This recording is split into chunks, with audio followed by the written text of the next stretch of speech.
Welcome to the channel. As another year closes its shutter, we find ourselves in that inevitable period of reflection. 2025 has been, to put it mildly, a complicated year for the motion picture industry. We've seen the continued polarization of the theatrical experience, the mega blockbusters sucking the oxygen out of the room on one end, and the hyper-niche, micro-budget indies fighting for scraps of attention on streaming platforms on the other. The middle ground, that fertile soil where adult dramas and mid-budget thrillers used to thrive, remains endangered. And yet, despite the algorithmic headwinds, despite the studio consolidations and the unending noise of content churning, cinema has survived. It has found a way to break through the concrete.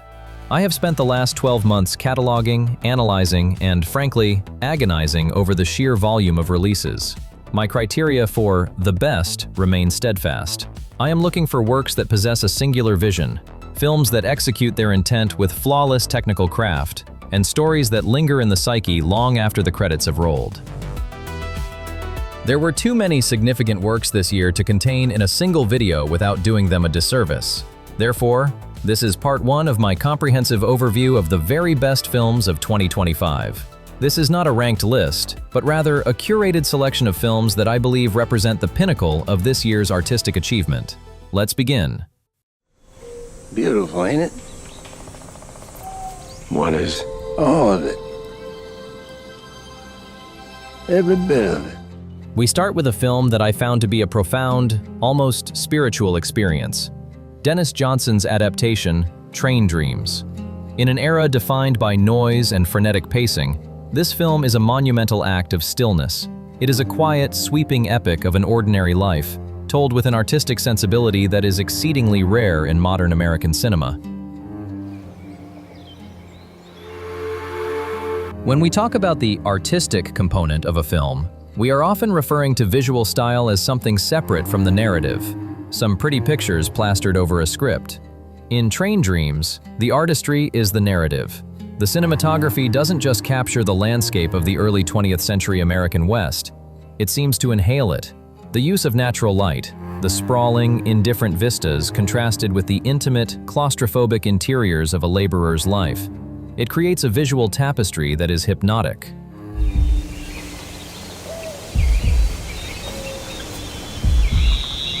But this visual harmony would be mere window dressing without the human element. The film is a remarkably sad, philosophical examination of a man tragically out of step with the marching imperatives of history. It explores the concept of a life lived almost entirely in the margins. I didn't think you'd be on this soon. I'm just gonna stop walking until I got here. The synergy between this melancholic atmosphere and the actors, Joel Edgerton and Felicity Jones, is faultless. The central performance by Edgerton is a masterclass in restraint. It is a role that requires the actor to hold the weight of decades of quiet suffering behind their eyes. There are no grand monologues here, no Oscar bait scenes of explosive catharsis. There is only the slow, steady erosion of a soul against the landscape. It is a deeply sorrowful film, yes, but it is never miserable. It achieves a kind of philosophical transcendence, suggesting that even a forgotten life, viewed through the right lens, possesses a terrible, beautiful grandeur.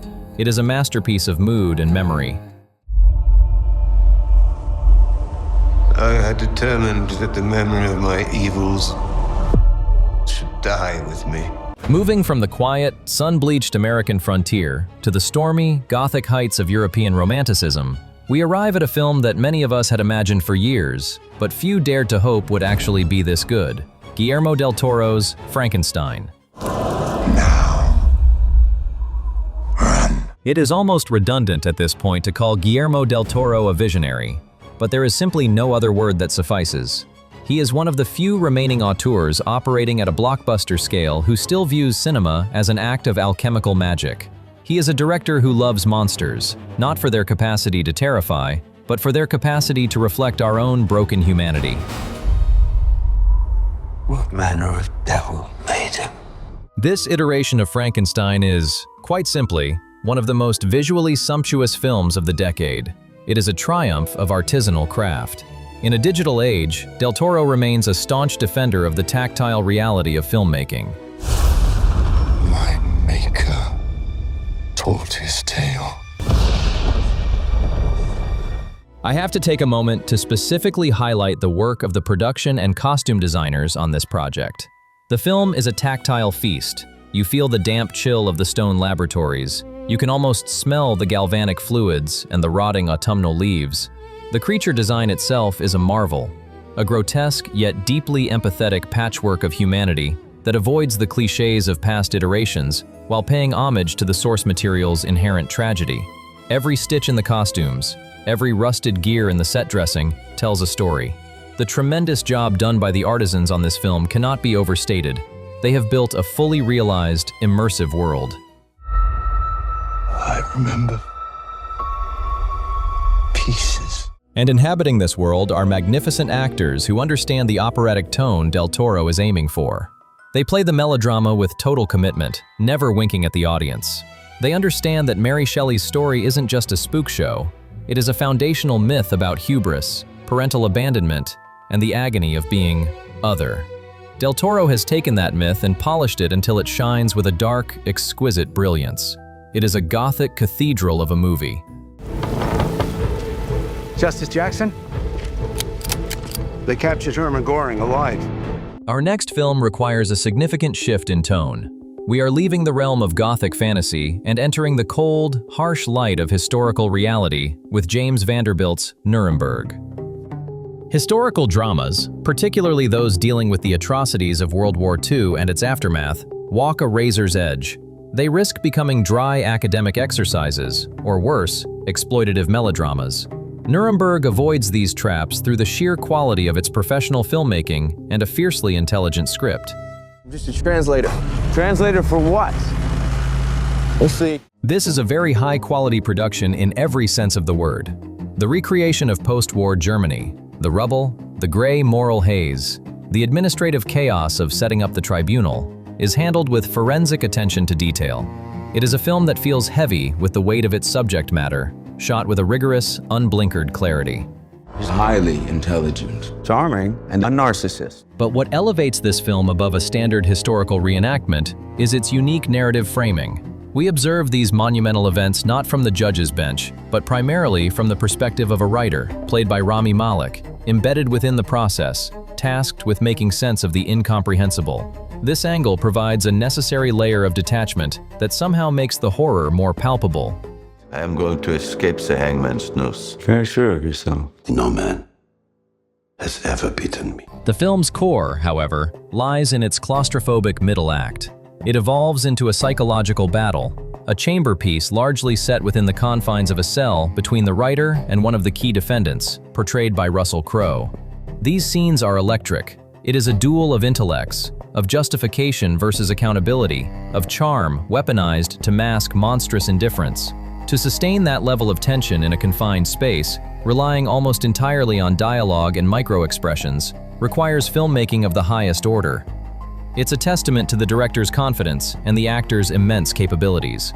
Nuremberg is a challenging watch, but an essential one, proving that the courtroom drama can still be a vessel for profound moral inquiry.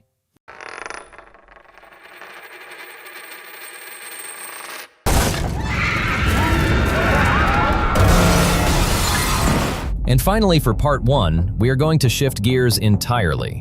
We are moving from the hallowed halls of justice to a film that many serious critics might turn their noses up at, but one I believe deserves its place in any honest discussion of the year in film. Final Destination, Bloodlines. I saved a lot of lives that night. Everyone needs to get off the dance floor! Lives that were never meant to be saved.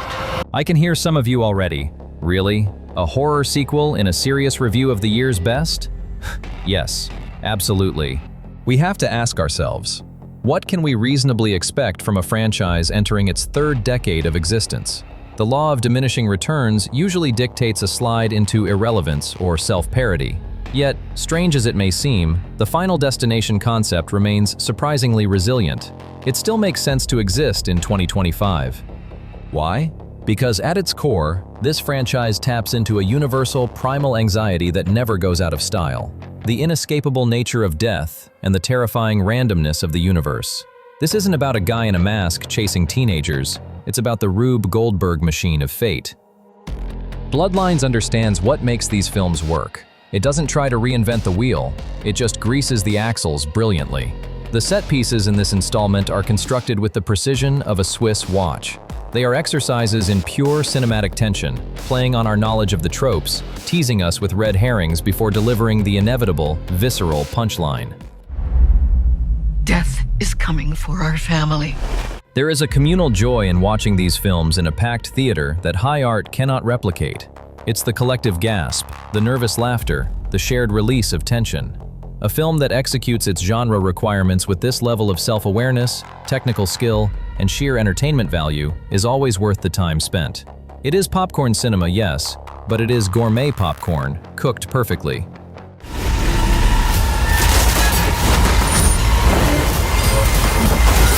From the quiet visual poetry of Train Dreams and the Gothic majesty of Frankenstein, to the rigorous historical interrogation of Nuremberg and the visceral thrills of Final Destination Bloodlines, these four films demonstrate the incredible breadth of what cinema offered us in 2025.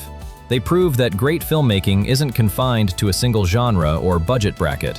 It exists wherever craft meets vision. As I mentioned, this is only the beginning. There are more titles to discuss, films that challenged and surprised me in equal measure. Join me next time for part 2 of my review of the best films of 2025. Until then, let me know in the comments below what your standouts of the year were, and tell me why I'm wrong about Final Destination. If you value this kind of in-depth discussion on cinema, please consider subscribing and hitting the notification bell so you don't miss the second part of this series. Thank you for watching, and I'll see you at the movies.